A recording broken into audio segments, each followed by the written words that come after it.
Excellent. Well, we'll give it a few more minutes for people to join on. So I know particularly for the Sydney-siders that you've got so much on your plate to do at the moment. Must be finding it hard to fit it all in, wandering from the lounge room to the bedroom to the kitchen to the lounge room. One of our, I think it might be our most distant listener or viewer is Alison Bradley from Winchester, an old friend of ours, and good to see you online, Alison. South of England. Hope it's a nice morning there. It's been a bit dreary here in Sydney this afternoon. Yes, we're into the lovely winter, sunny, clear skies up here. Don't know what it's like for you in Byron Bay. It shouldn't be that different, Dylan, is it?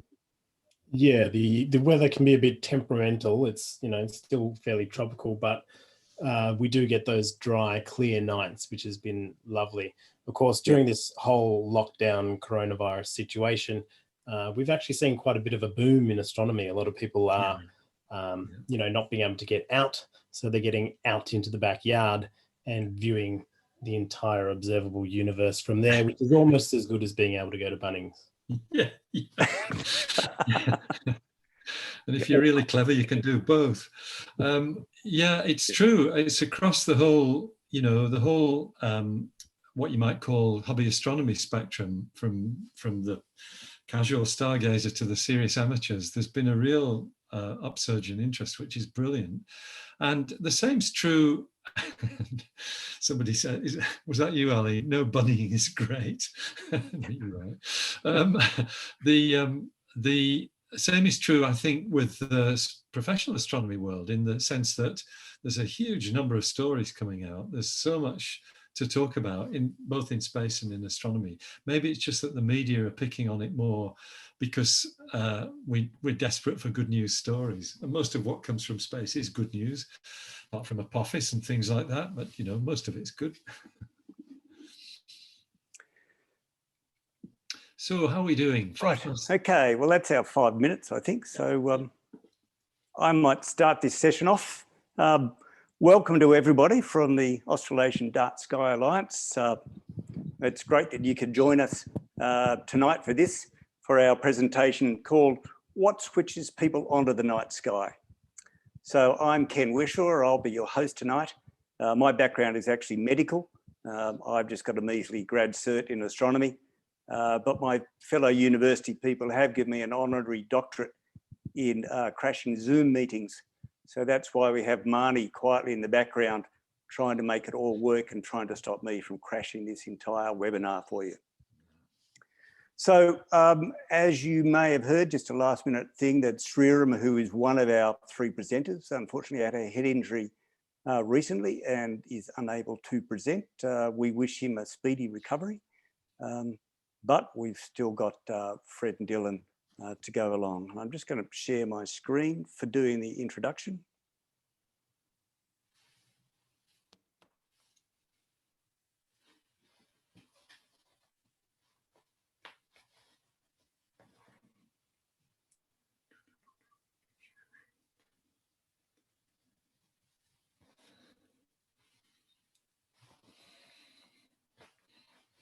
Right. So firstly, I would like to, it's my pleasure on behalf of the Australasian Dark Sky Alliance to acknowledge the First Peoples of Australia and Aratea and New Zealand as the rightful custodians and traditional owners of these lands and skies. We collaborate with their elders and communities and safeguard the foundation of First Peoples' connections to the land and sky, and pay our respects to elders past, present and emerging.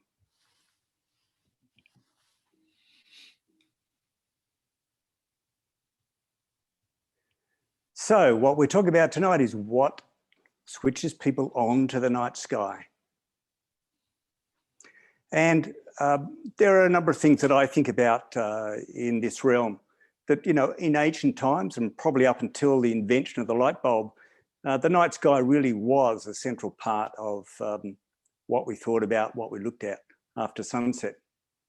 But in recent times, with all the distractions that we have as alternatives, we have tended to drift away from thinking of the night sky as the main entertainment at night. And for some, it's actually impossible to see the night sky at all. So we need to ask, what can we switch people on to get back to the night sky? Conversely, many of us here tonight have had the experience of showing somebody an unpolluted night sky and absolutely shared in their awe and wonder as something that they may never have seen before.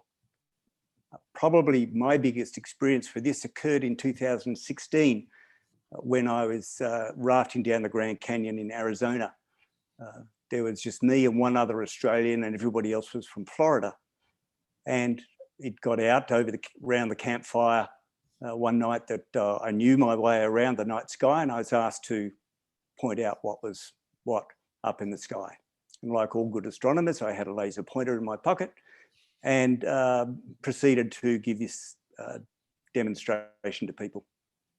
A few minutes into it, this lady started crying, and I stopped the presentation and asked her if I'd said anything offensive or anything was wrong. And she replied by saying to me, "No, I'm 42 years old, and this is the second time in my life I've ever seen a star. And that's why I'm overcome." She went on to say that the first time she'd ever seen a star was when she was 35. She'd lived in Florida all her life, and to her, the night sky was always this unchanging orange dome. Then when she was 35 at 2 o'clock in the morning, she was driving to keep her mother company along the freeway to her mother's place at 2 o'clock. And it was in the middle of Cyclone Katrina, or Hurricane Katrina. And the entire Florida electricity grid went down. And instantly, the orange dome she knew as the night sky disappeared and thousands of stars came out.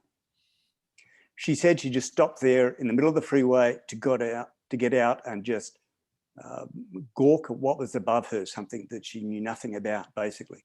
Fortunately, everybody else on the freeway did exactly the same thing. And for 20 minutes, she had the totally unlight polluted skies of Florida just lit up with stars. 20 minutes, the electricity grid came back up and they instantly disappeared and the orange dome came back. She said she'd been saving up ever since to go to the Grand Canyon because she knew that somewhere that she would be able to see the stars. And it turned out that everybody else from Florida was there for the same reason. They said that the Grand Canyon was sort of okay, and I think it's absolutely mind-bogglingly incredible, but it was nothing compared to being able to see stars. And that was really the moment when I suddenly realised that I had to stop taking the stars for granted and go along the path that I have to try and work against light pollution robbing of what we've had for millennia. So we have 3 presentations tonight. Unfortunately, Sriram can't be with us, but we are going to show his 2.5-minute award-winning video to start things off before Fred and then Dylan get to talk. If you do have any questions tonight, please put them in the Q&A section down the bottom of your Zoom screen, and we'll get to them at the end of the talk. So first of all, Sriram is initially from the USA, now living in Singapore. He's a filmmaker and an amateur astronomer. He's passionate about astronomy and the night skies. And he's best known for his viral videos, the one we're going to show you called Lost in Light, and also for his featured documentary that was called Saving the Dark, for which he received the International Dark Sky Association Dark Sky Defender Award in 2018. And so I will pass back over to Marnie so that she can actually run his video for us.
This video does have audio. I believe Marnie might be muted.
Okay, well, my apologies about the audio on that.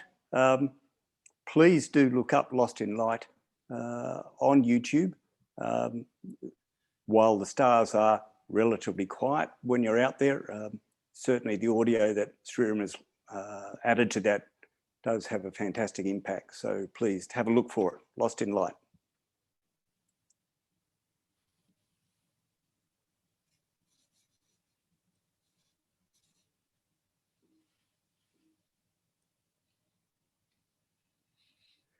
So we're going to move on to Fred.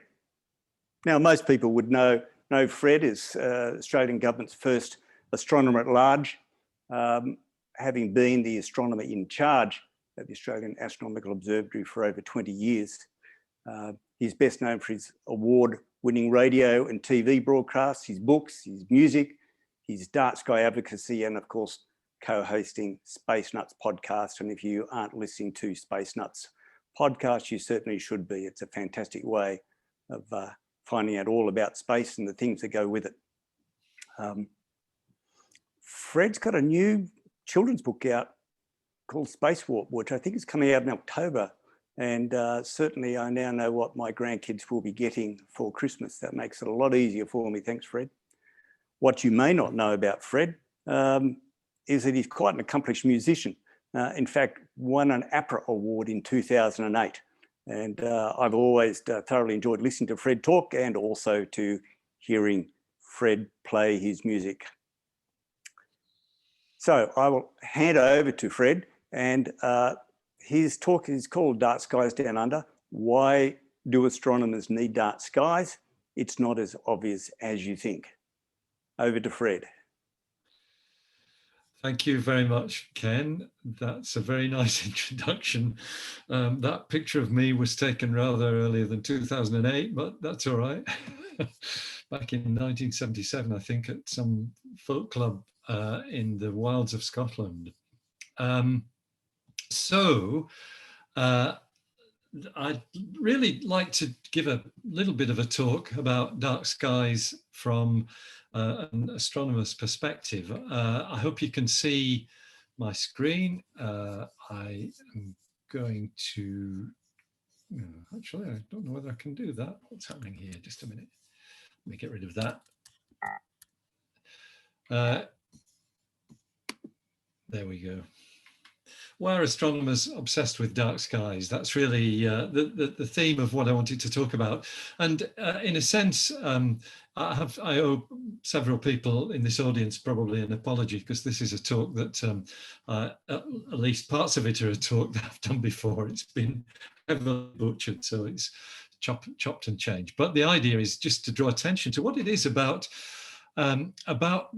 in a sense, the physical process of observing the night sky from an astronomer's perspective. And this is not really to do with the grandeur and the wonder of the night sky, which I, of course, feel equally with everyone else, but why we are so keen to keep things dark. So that's me. That's my little byline there at the bottom. As I often say, I'm the only the only astronomer amongst a whole crowd of grown-ups in the Department of Industry, Science, Energy and Resources, and they seem to like having me as their astronomer at large, as do these universities, which I'm affiliated with as well. And I'm very proud to be, I might just throw this in the mix too, I think I still am. I'm very proud to be the patron of the Australasian Dark Sky Alliance. It's a great honour to be associated with that organisation. I too would like to pay my respects to the traditional custodians of the land where I'm sitting, which is Northern Sydney. It's the Guringai Nation who are the traditional owners, and pay my respects to their elders, past, present and emerging, and as always, share my delight with theirs at the emu in the sky in this beautiful portrait by Carl Piquet. But we also have the real thing in an image by Troy Caswell, who was one of the winners of the 2019 David Malin Awards. David, one of the pioneers of astronomical photography, and certainly the man who put colour imaging into astronomical photography back in the 1970s, a good friend of ours, and somebody whose name will crop up again a bit later in this talk. There's the emu on the left in Troy's image there, the dark dust clouds in the Milky Way, culminating in the head of the emu, which John Herschel called the coal sack when he observed from southern Africa back in the early 19th century. It is very dark as coal, he thought of it. But of course, to our First Nations people, both here actually and in South Africa, it was the head of an animal, in our case, the emu, in their case, I think from time to time, the giraffe. It just depends on which particular group of peoples you're looking at. This image is also great in that it shows two of the reasons why the Southern Hemisphere is such a brilliant place to observe the universe from, because our two nearest neighbor large dwarf galaxies are right next door at distances of 265,000 and 300,000 light years respectively. I think I've got those wrong. I think it's 165,000 and 200,000 light years respectively. It's a long time since I looked at those numbers. Those two galaxies are very bright in our skies, at least in terms of dark skies. If you can see the night and the unpolluted dark sky. And if you live in a place like this, you can't. It's that dome of brightness that Ken was just talking about, which of course is a killer for astronomical observations, especially when you throw in a couple of searchlights like they have done in this image, just to add insult to injury. I'm not sure where that is, but my guess is it is in the United States somewhere. It may even be Florida, although it looks a bit hilly to be Florida. But let me just paint a picture for you of something that really came home to me. It's probably about 7 years ago now, just about the difference between what I was used to seeing from the observatory in Coonabarabran, where I was working at the time, compared with what most people in the Australian cities had to put up with. And this is not a photograph, it's my artist's impression, it's a sketch of what I saw on leaving the Sydney Opera House one day, a particular day, in fact, I think it was in 2014. Came out of the Opera House after being at a concert, and that is all I could see. And I don't think I could really see Epsilon Crucis, the fifth star of the Southern Cross. The Southern Cross on its side there at the top of the picture. And the reason why I'm showing you this, as I said, it's an artist's impression. It's very much what it looked like, except that I knew that the fifth star was there, and so I put it in the sketch. But the reality is that at the same moment, David Malin was at Siding Spring, where the observatory is, taking a photograph of exactly the same bit of sky. And it looked like that, melded one into the other. And you'll see the Southern Cross has effectively disappeared because there's so many stars there. that the constellations actually become quite difficult to see when you're in a truly dark sky. Now, that was, I think, if I remember rightly, a 50-second exposure with a digital SLR camera. So it shows far more stars than you can see with the naked eye. But nevertheless, the image is, or the message is clear. There is much that we lose because of the light pollution in our cities.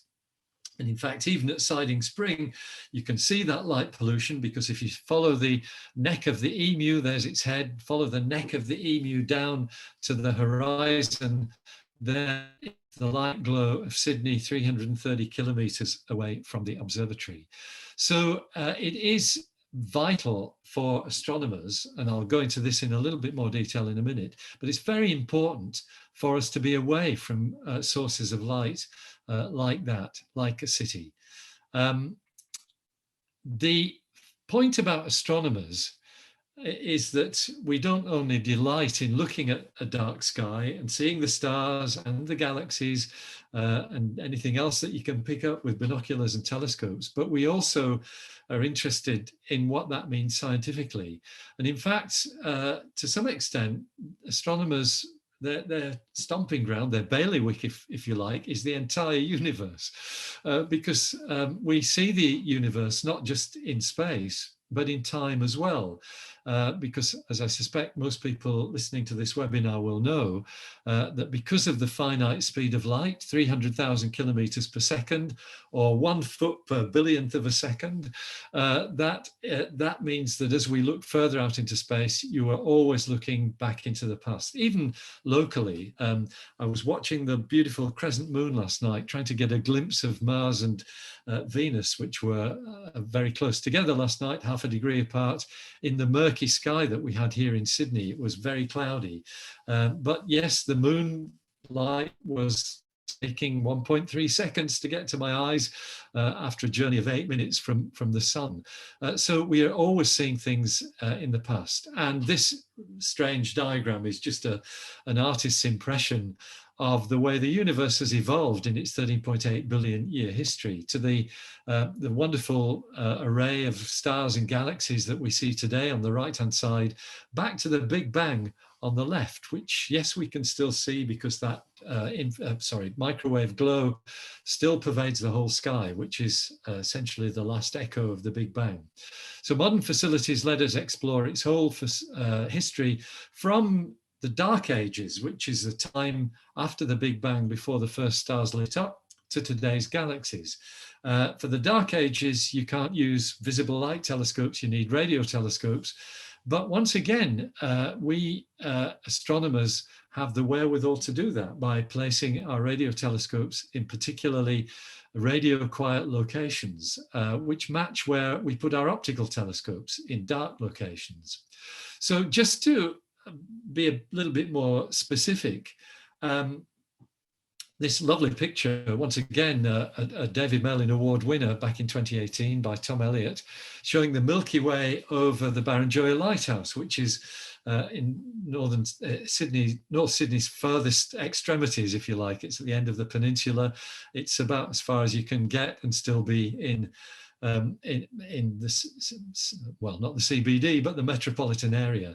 That image tells me that we are very fortunate, even in cities like Sydney, that you can find enclaves where the sky is dark.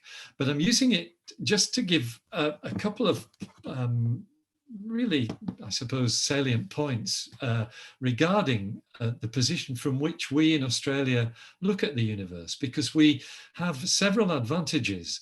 One is the latitude advantage, which I've just mentioned. We see some of the most important parts of the night sky, like the Magellanic Clouds, like the two largest globular clusters, the most significant globular clusters, which are, as their name implies, spherical-ish groups of stars, up to 1 million stars in them. The two best ones to study are also in the southern sky, as is the center of our own galaxy, the Milky Way galaxy, its center in the constellation of Sagittarius. So we have this latitude advantage, but we also have a longitude advantage here, which is why it's important for telescopes still to be built on Australian soil rather than dashing off to other venues on the planet where they have, to some extent, better atmospheric conditions than we have.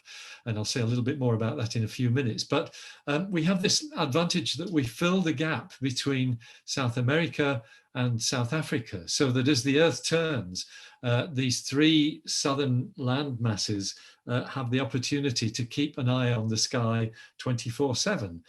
We fill in the gap between those two southern regions. We do have stable atmospheric conditions, and I'll show you what I mean by that in a minute, but they're not absolutely pristine, they're not perfect, whereas they are much better at places like the mountains of northern Chile. It turns out that we don't have the geographical conditions to give us the very best stability, and that stability is necessary when it comes to the way you collect the light from distant objects, because unstable atmospheres make them twinkle, and that's bad news for astronomers. But we do have very dark skies, and that is an enviable attribute for many of the world's astronomers. They look to Australia as being a great place to come and see the sky. And just to underline what I said a minute ago, we also have radio quietness here, which is why the square kilometre array, which I'm not going to say any more about this evening because there isn't time, but the world's largest telescope, which now has the go-ahead for construction, it got that not very long ago, a couple of weeks ago, to build the Australian government and the Square Kilometre Array Observatory and authorities in South Africa, where the other half of the telescope is, not to mention the people in Britain, because the headquarters of the Square Kilometre Array Observatory is in Manchester or near Manchester. We have got the go-ahead to build this marvellous facility. It should be finished before the end of the 2020s on two radio quiet sites, one in Southern Africa and the High Karoo of South Africa, and of course our Murchison radio astronomy site in Western Australia. So radio astronomy is also blessed here in Australia in having the equivalent of dark skies, which is radio quietness. A couple of minutes, I've said this many, many times before, but I'll just say it again because it's very close to my heart. Our largest optical telescope is at Siding Spring Observatory near Coonabarabran in northwestern New South Wales in the Warrumbungle Mountains. It is Gamilaroi country. The Warrumbungles beautifully pictured behind in this photograph taken on the AAT's 40th birthday back in 2014 from a balloon whose shadow you can see on the trees there. And it was actually Marnie's idea to get these balloons in the sky to celebrate the telescope's 40th birthday, as was the ribbon around the high walkway there that you can see on the dome on the left. And if you haven't seen it before, inside that dome is our largest optical or visible light telescope, the 3.9 metre Anglo-Australian telescope. As Ken mentioned, I was for 20 years its astronomer in charge. It's 40 several years old now, 74 to 21, 47 years old, but still doing excellent science. It's still doing world-class science because of the instrumentation with which it is equipped. And the two photographs I like best when I'm telling this story is, first of all, that this was the first large telescope in the world to be computer controlled back in 1974. And here's the computer console that was used to operate the telescope, with one of our first telescope operators there, a young man by the name of Robert Dean, who aged slightly more obviously than the computers that have been used, although they've been updated too. Rob's now retired actually, but I love that pair of photographs. Sometimes, well, you know, Rob hasn't changed at all. He's still the same guy that was in that youthful picture there, but just looking a little bit more, how can I put it? Like an elder of the tribe. How's that? He's very much an elder of our community up in Coonabarabran. So let me just say a little bit, and this is kind of the message I really wanted to get out, why it is that astronomers need dark skies. And it's not quite as straightforward as you might have thought.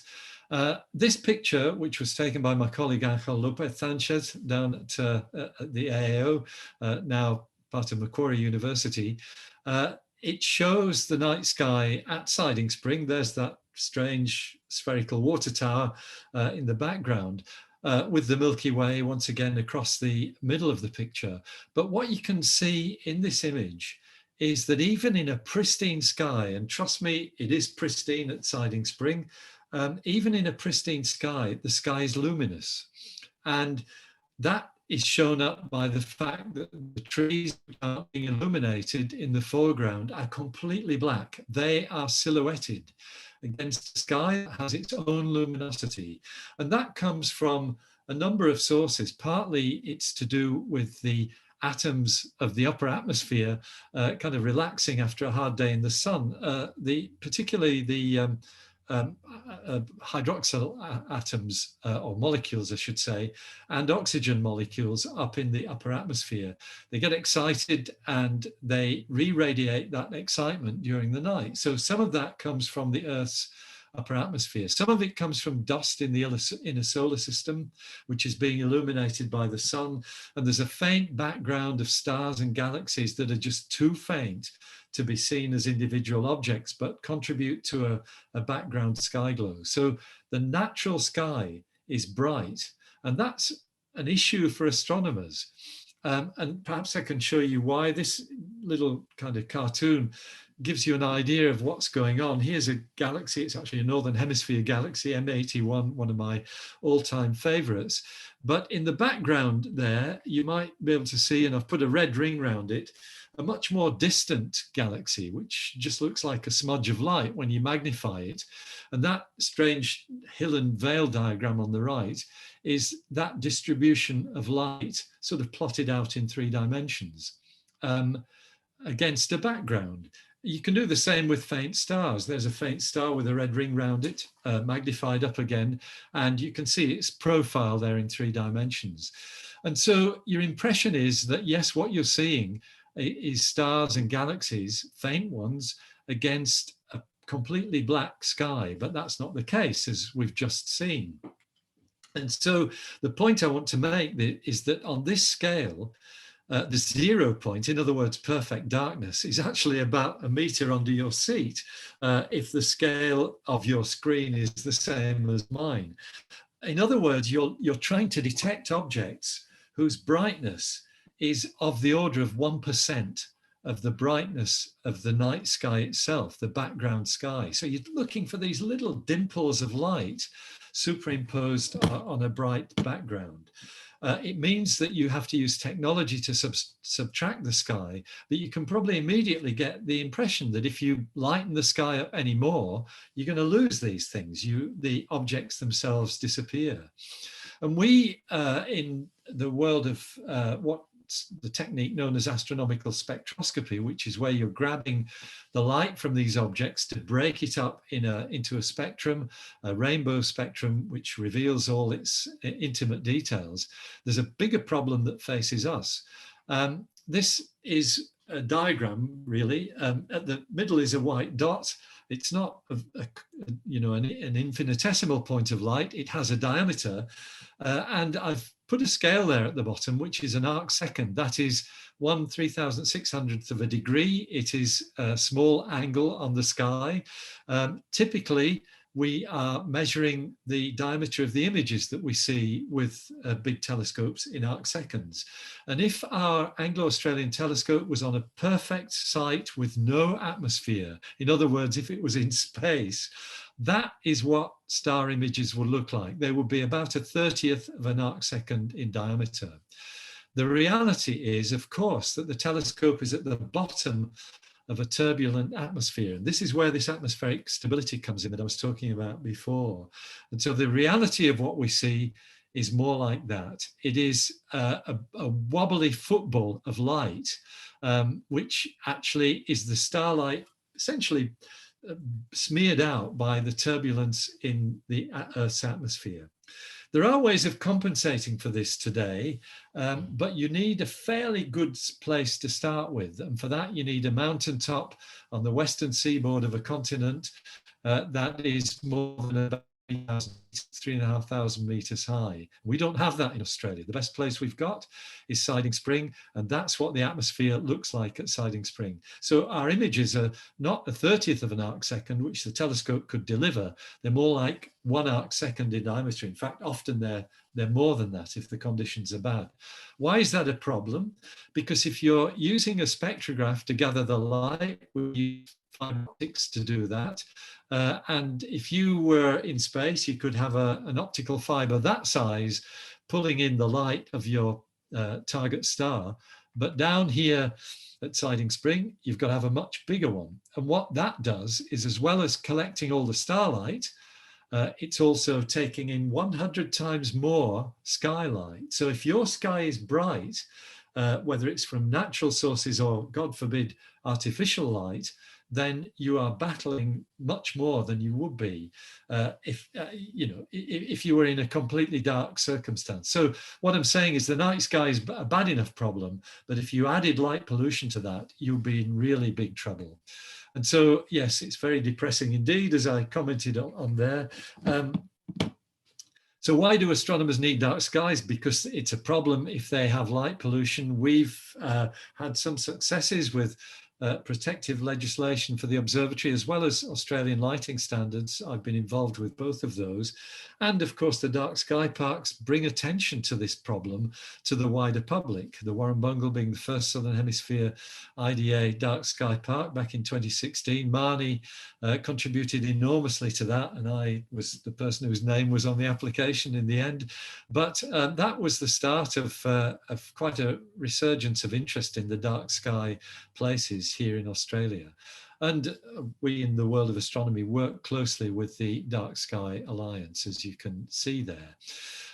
It's not rocket science. I'm sorry, I'm just going to quickly tell you what good lighting is all about. It's not rocket science. These are good lights because their light goes below the horizontal plane. They're in Tucson, Arizona, which has quite strict guidelines. They illuminate only at the level needed, and what we do now is we can capitalize on LED technology because they've got smart controls that let you dim them, that let you switch them off. There's a technical term, limit their correlated color temperature to less than 3000 degrees Kelvin. What that means in English is that you want a low level of blue component in those lights. I mentioned our not competitors, but colleagues who operate telescopes in Chile, northern Chile. This is a place called Cerro Paranal in northern Chile. It has the 4-unit telescopes of the very large telescope of the European Southern Observatory. And I'm mentioning it because we in Australia do have access now to those telescopes through a strategic partnership that was introduced in 2017. And that gives Australian astronomers access to what are the world's finest Southern Hemisphere optical telescopes in northern Chile. And I might just mention that their typical star diameter, rather than being 1 arc second, is less than 1/3 of an arc second. So it's more like that left-hand picture that I showed you before. We're not the only ones with a problem. Astronomers share their love of the night sky with other pursuits. And I just said to Marnie, I'd mentioned tourism because many of you know that Marnie and I lead science tours all over the world. This is one of our favorite places to go. It's Tromsø in northern Norway. We go in the winter because we go there to look at this, which is the Aurora Borealis. This is a picture of the aurora actually taken in the city of Tromsø by one of our colleagues who came with us back in, I think, 2012. That's Rick Stevenson. And you can see the auroras against a bright background because the city doesn't have the kind of lighting ordinances that you might want to see. Against a dark sky, the aurora is infinitely more spectacular. I'm running out of time, so I'll just briefly mention that we do have another problem now, which are the satellite mega constellations, which are starting to be launched. They threaten the night sky as a cultural asset, as well as astronomy. This is 60 of one of the early tranches of the Starlink constellation being put up by SpaceX. They have approval to put up 42,000 of those satellites, and other companies such as OneWeb have got approval for more. That is definitely going to change the night sky and introduces a completely new kind of light pollution. Both ourselves and the operators are working to mitigate the effects, as I've said there. I think if nothing else, it does raise public interest and feeds general awareness of the night sky. Maybe we can use that issue as a tool for STEM education. Winding up very quickly, thank you, Ken, for the plug that you've given me already for the new book. It will come out in October.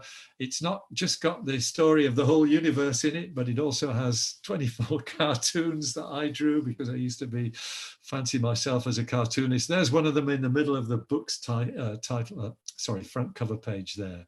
That is the end of my talk. I'm sorry, Dylan, I've eaten into your time. Forgive me for that.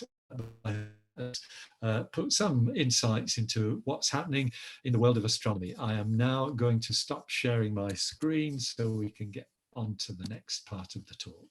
Thanks, everybody. Okay, thanks, Fred. That was fantastic. As always, fascinating to listen to you. If you ever get a chance to go on any of these tours with Fred and Marnie, they're fantastic. I went to Siding Springs with them a couple of years ago, and we actually went via an emu farm, which put the whole story of the emu in the sky in context. Thanks, Fred. We'll hold questions to the end. And just to let you know, we've figured out the audio problems for the video, so we'll play that again in the closing parts of this. So I just want to introduce Dylan. Hi, how are you? Can you hear me, Ken? Yep, we are getting there now. Dylan, you're probably kind of concerned about what I can come up with as a picture of you, aren't you? Oh God, no. So what I had to come up with here.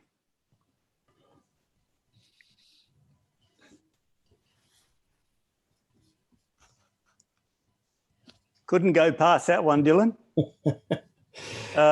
You'll have to explain that. I'm presuming I'm seeing your two great loves in a life, but you might want to add on to that.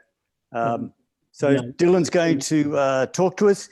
He's an astrophotographer from Byron Bay in Australia, not that far from the Queensland border, and hoping that he stays on that side of the Queensland border for now. From a COVID point of view, no offence, mate. He's also known as host of the YouTube show Star Stuff, which provides helpful information about photographing the night sky and gives his unique perspective on astronomy, culture, equipment, and science. And what Dylan's going to talk to us, how do you save something that nobody knows is there? Over to you, Dylan. Right. Let me share my screen for you. I'll whip through these real fast. I do understand we're running out of time, so let me know when you can see my slides there. You can see those okay? All good. Okay. I'll just hit the play button. And you just see the slides, not me, right? All good. Yep. Great, that's right. Because I like to do these presentations with no clothes on whatsoever. So glad that that's sorted out. G'day, Dylan O'Donnell here from the Byron Bay Observatory. I'm an astrophotographer with degrees in information technology and astronomy, but most people know me as the idiot on YouTube.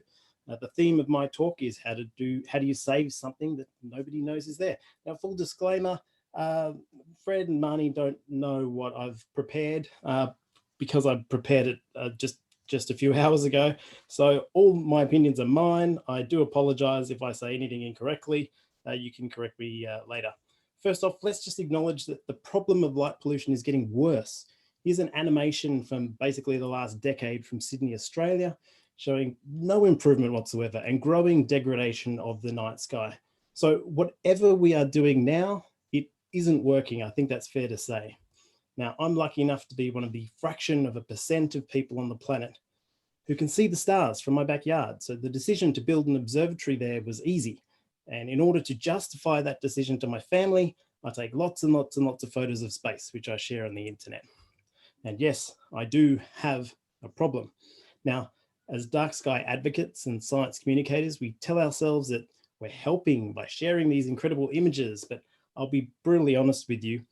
I take these images for me. I'm addicted. It's like heroin for me. I have a specialty topic and it's taking photos of space. And I'll be doing that anyway, regardless if anyone cares or not. Do I want a dark sky? Yes, of course I do. My photos will be better. Do I expect anyone else on planet Earth to care whether or not I have a dark sky? And are my pretty pictures enough to justify restricting the lighting for millions of other people in the next city along, which is Brisbane? Frankly, no, not really. Being able to see space clearer with a dark sky is nice for me, but let's be honest, it's a hard sell for people who have never seen it. Now, I know all you space enthusiasts are having a severely visceral reaction right now. I can hear your jaws clenching and your teeth gnashing at this incredible wasteful view. There are no stars. I can see offices that are clearly empty, and there's no way anyone needs this much light, especially since we can assume that at least 75% of people in this photo are looking at a screen right now, just like we are. But hear me out. You have to admit, this is an incredibly beautiful thing to look at in its own way too. There is an indescribable sense of scale and interconnection that you get from living or visiting the depths of the monkey hive that all of us understand because we are the monkeys that built the hive. We made this and it's very comfortable and exciting and inspiring in its own way. Thankfully though, that's somewhere I can visit but don't live, and the view from my backyard is a little clearer. Now, I do live next to a street light, which I hate, and I petitioned my council to turn it off for a long time. They were okay with the idea in principle and even passed a motion about environmental protection and lower light pollution, which sounds great on paper. But the truth is they don't own the lights. The electricity company owns the lights, and the lights don't have an off switch. Nobody can turn these lights off for me. So fun fact, most street lights have a fuse box. Now, my lawyer has purposely told me not to be too specific about this. I'm not suggesting that you go out and take fuses out of streetlights. That would be a horrible, horrible thing to do. Just terrible. And you might cause yourself legal or physical injury. So, you know, don't do this. It would be terrible, of course. Now, some extreme environmentalists might suggest that a world without humans is a good thing. And they are crazy people that I'd rather not be associated with. A world without humans is a dystopian one, particularly because I'm a human and I'm rather fond of humans. A dark sky at the expense of human progress is not worth it. I suspect this is why many of us dark sky advocates prefer gentle advocacy instead of civil disobedience.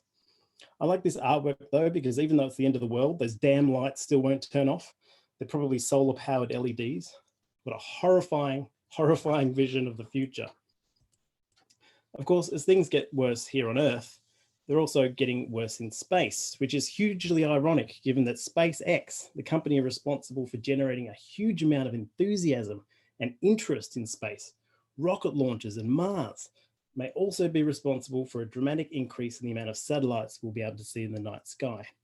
Again, this would be a horrifying vision for the future for us astrophotographers if it was truly going to be this way, but I don't believe it will. Here are several examples of Starlink satellites ruining or improving a number of astrophotos, depending on your perspective. Satellite constellations like Starlink are not new. The Iridium network was only recently decommissioned.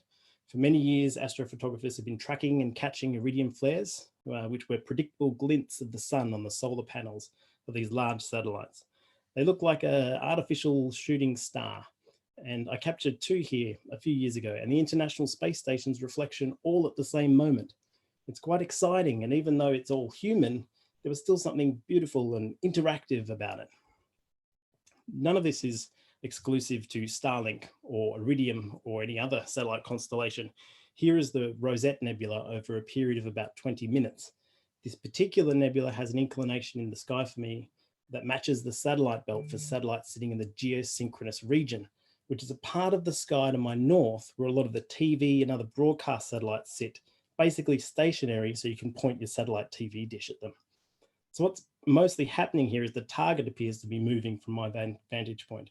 I'm tracking it with my camera and telescope, and the satellites are sitting at a fixed position in the sky, but it looks a bit like a traffic jam. It didn't ruin my photo though. Astrophotographers employ a number of calibration techniques to reveal the true signal of space that are also used in medical and other scientific imaging. Stacking, averaging, and clipping are used to determine what is noise and what isn't, and processing algorithms are available to adjust the severity of that clipping. So satellites can be considered noise. They're not persistent from frame to frame, so they're easily removed. If I can do this with a rosette through the busiest part of the sky, I can process out a Starlink image train easily. That's not ideal though for many scientific ground-based surveys like the Rubin Observatory, like what Fred was just talking about, where the corruption of data will make it hard for them to verify transient objects like asteroids and comets. Here's what the current Starlink network looks like today. This is just from about 6 hours ago. And I know it's freaking you out, but let's break down what's going on. This is over 1,000 very small satellites, not the larger ones like Iridium.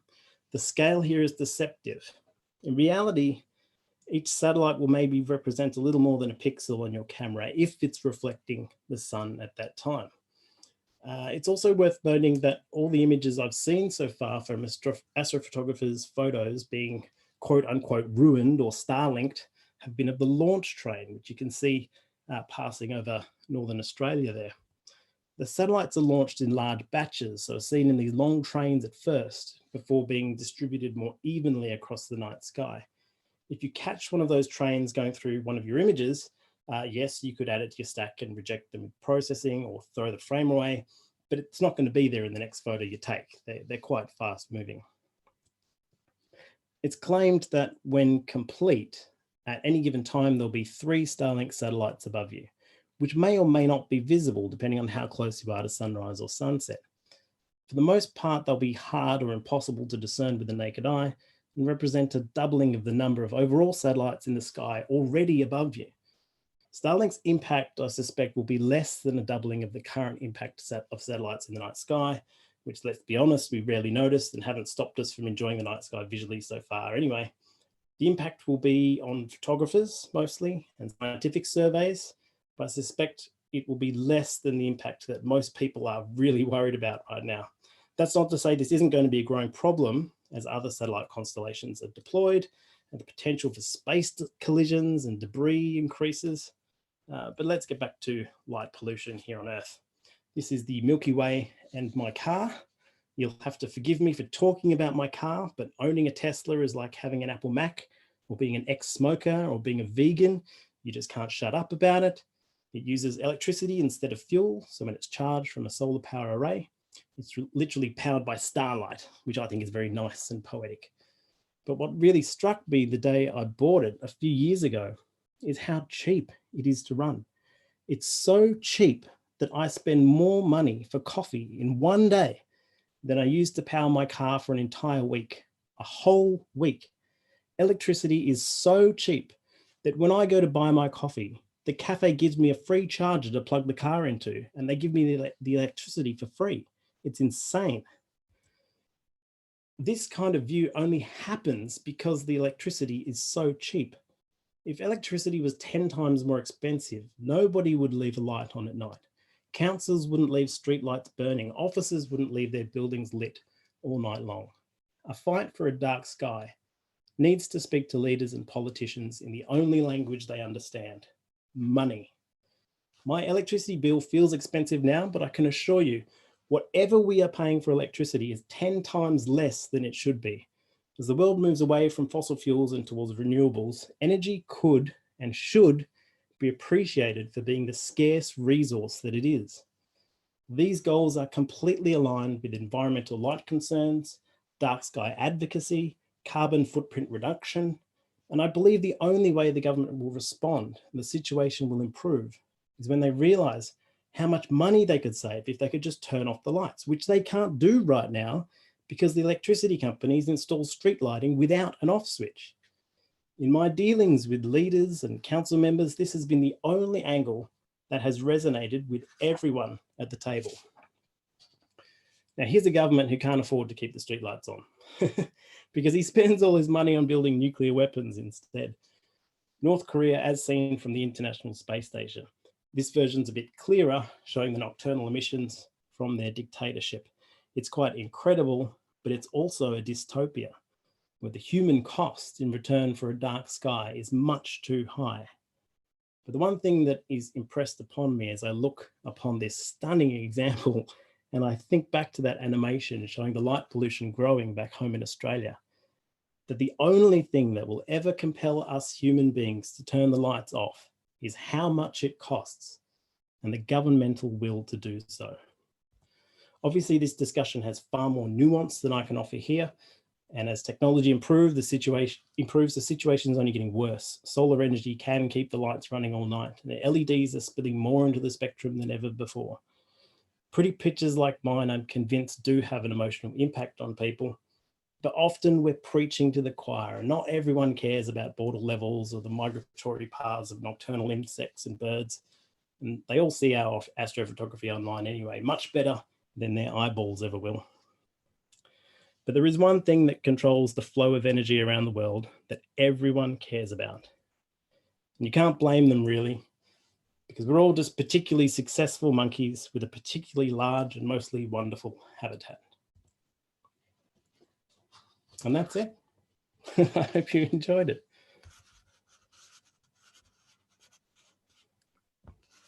Thank you, Dylan. That was fantastic. I hope that came across okay. And looks like I just got it in time. Yep. Oh, look, I could listen to you two guys till midnight, so I don't think there's a problem there.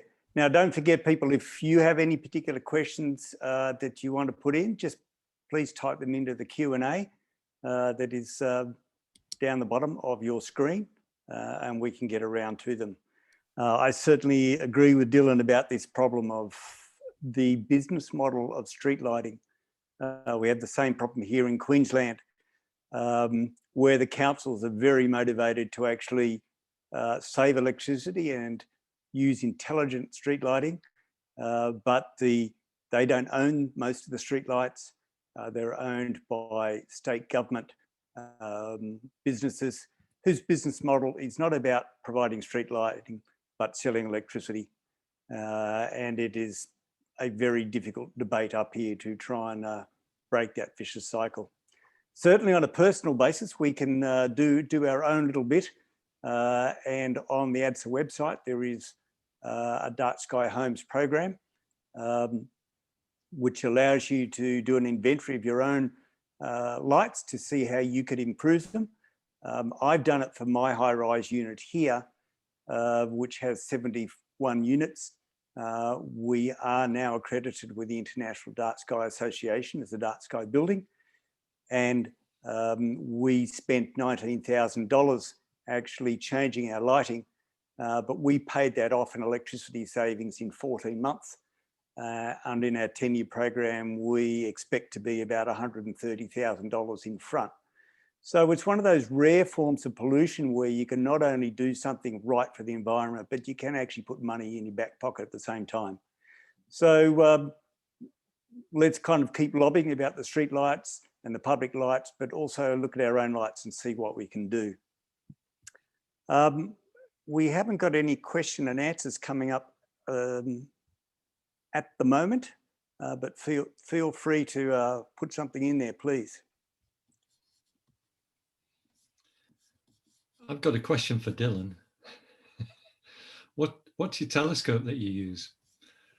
So my two favorites are both 11-inch telescopes, a C11 Celestron Edge HD with a 2800 millimeter focal length. So that's for going in really, really far and zooming in on those tiny little galaxies.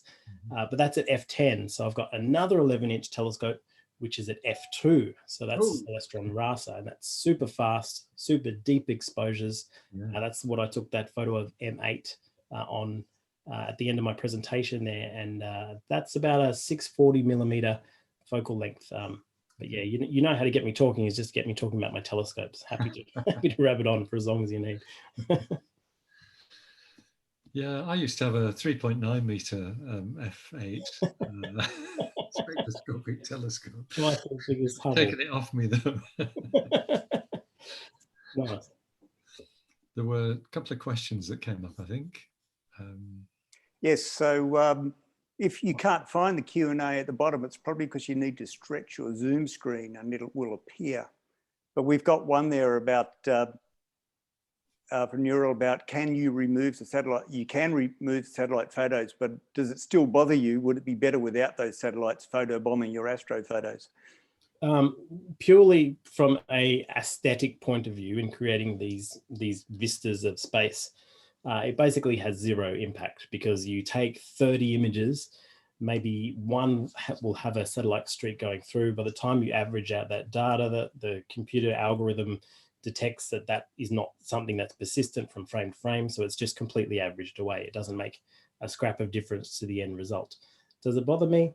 You know, I'm not doing a survey. I suspect once I get into comet detection and asteroid detection and looking for transient phenomenon, it will bother me quite a lot. For pretty pictures, not at all. Could I just comment on that? Because the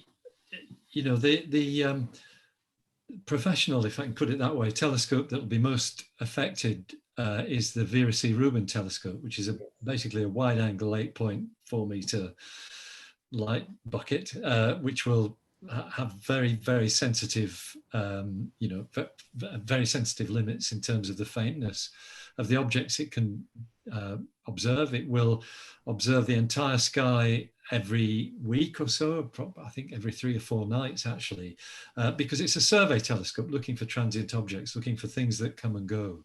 And of all the professional telescopes, that's probably the one that will be most affected, because it has a wide angle direct imager, which it will be equipped with, as I'm suggesting. It hasn't actually been built yet, it's still under construction, but it will have some effect from the satellite constellations. Now, SpaceX in particular are trying to shield their spacecraft with visors so that they go below the naked eye threshold when they're actually in the sun, in the sun's rays before dawn or after sunset.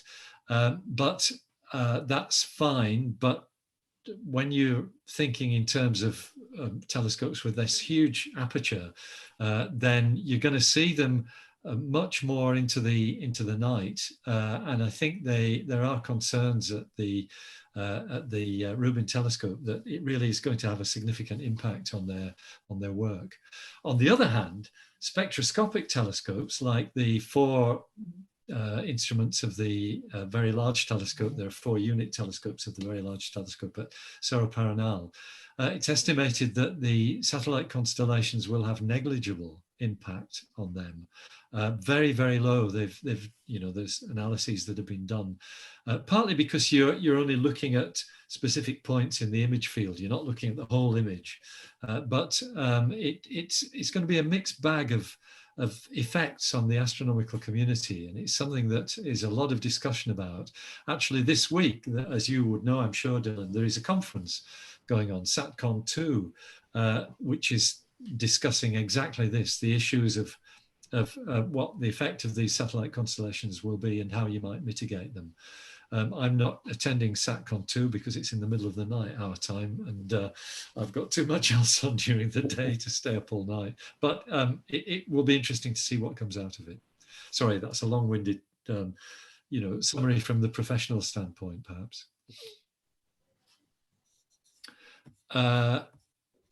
There's some questions here. Dylan, where do we find your pictures online?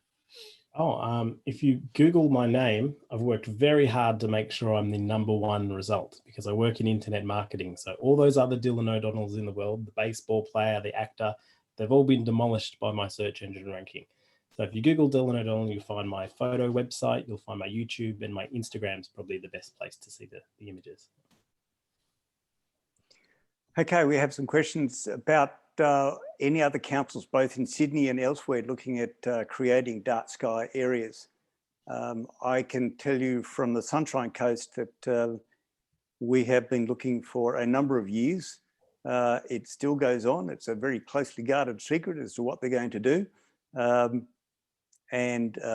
don't know, but it's part of their UNESCO Biosphere program. They realise that light pollution is a major, major problem here. Not only from the dark skies in the hinterland, but also from marine turtle conservation. So I think that there are some ambitious ideas up to the Sunshine Coast Council, which includes the possibility of a dark sky reserve in the hinterland. In Sydney, I'll probably go back to Fred about that one. You probably know a bit about what's happening in Sydney? Yeah, there's, in terms of, dark sky reserves, actually Marnie's probably the better person to ask. What I can comment on, though, is something that Marnie asked about, which is the legislation. I've lost the question here. I could see it a minute ago. You talked about your work with Australian standards. What does that mean, and what are the standards? So this is the two standards that have, apply to public lighting, to outdoor lighting. AS 4282, which is the control of obtrusive lights, and AS 1158, which is lighting in public spaces.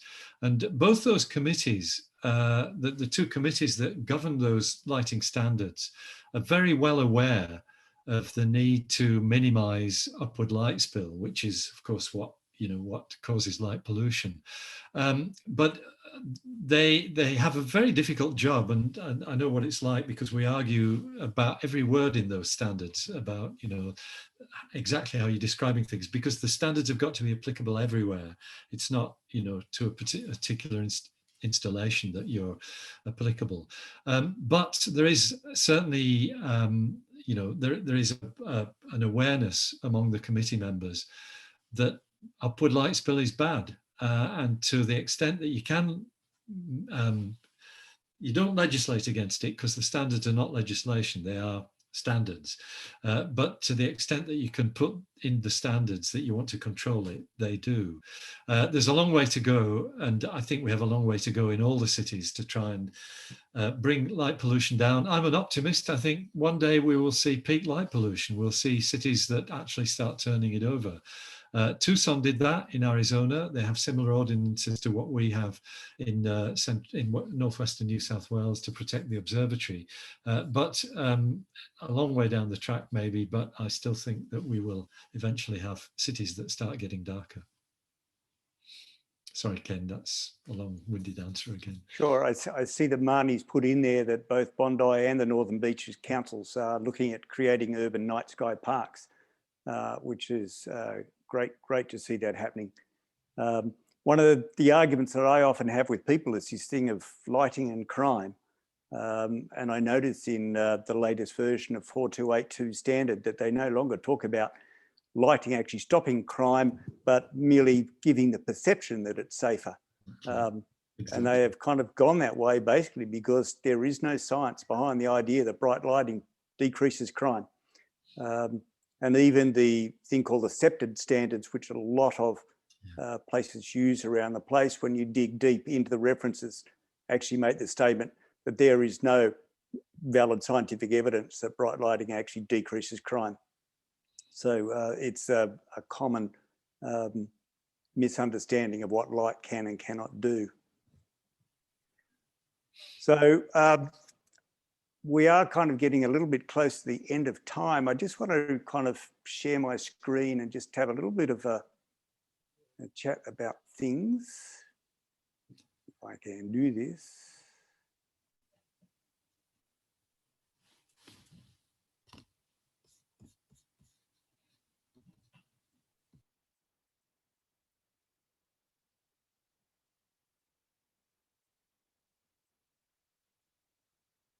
Now, are people just seeing my screen now? I hope so. Not yet, Ken. I can still see you. Right. Okay. Working on it. Yeah. Oh, please try again later. That's nice. Just what you're in.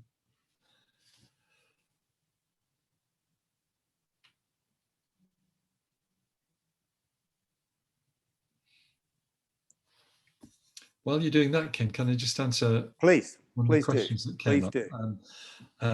Adam Joyce, hi Adam, has asked about the operations, the coal seam gas operations in the Narrabri area. Are they still going ahead? Well, they do have approval, but we don't know quite how far they've got. We've worked with Santos at the observatory. There will be 2 flares from the gas field. This is north of Siding Spring Observatory.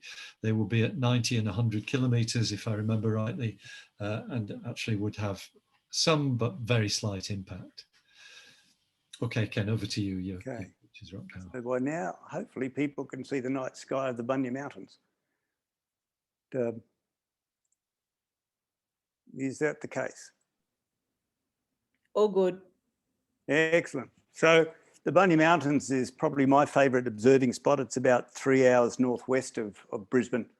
And we get up pretty close to the theoretical maximum you can get in Australia up there. And the Bunyas, the Bunya pines themselves are very iconic, typically shaped. But there was a story that was related to me up there, which I often use now as an analogy about light pollution. And the Bunyas is also famous for its morning fogs that come in. Normally from the top of the Bunyas, you can see 100 kilometres in every direction. You can see over the magnificent forest as well. But sometimes the fog comes in and you're lucky to be able to see the closest Bunya pine. And the analogy that was made to me is, what if the fog never lifted? What if that was it for the rest of time? That all we could see was maybe 10 to 20 metres in front of us. And how would we feel having seen these magnificent vistas and then realising that we could no longer see them again? How would it be for our children? We would know what we've missed, but our children would only see it as basically a story that the parents told. And for their children, the idea of being able to see vistas, go out to nature, see kind of the vast expanses will become kind of almost lost in mythology and just kind of fade into non-existence. And so it is very much with what we're doing with light pollution. I kind of feel that what we are doing is, as we pollute the sky, is we're actually stopping our awareness of the universe at the edge of our atmosphere, which is not the edge of the universe. And we need to be able to do things. And that analogy often kind of sticks with people about, we are putting ourselves into an eternal fog. And that's very much what we are about at the Australasian Dark Sky Alliance. We rely entirely on donations from like-minded people to keep doing what we are doing. We keep on trying to grow the website, to put programs out there, to put information out there, and do our best to educate both the public and policymakers, and to provide resources for people to do the same. So if you are in a position to be able to donate to us to help us along the way, that is very much appreciated. And we appreciate both whatever you can do to help us in trying to deal with this scourge of light pollution. What I'd like to do now is actually hand back over to Marnie to close off now that we've got the audio working, and see if we can bring up the video again. And I'd like to thank you all for coming along tonight. I hope you've enjoyed. Please give us some feedback down the track. And I'll close over by handing over to Marnie and through her to Sriram.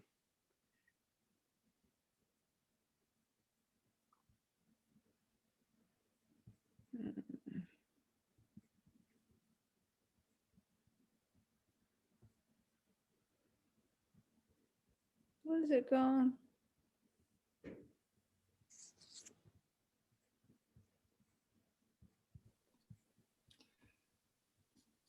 It came and went briefly, I think, Marnie. Did it? Yeah. Thank you.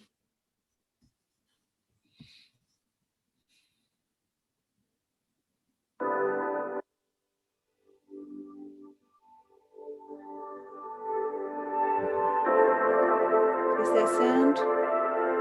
Yes. We can hear.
Good night, everyone.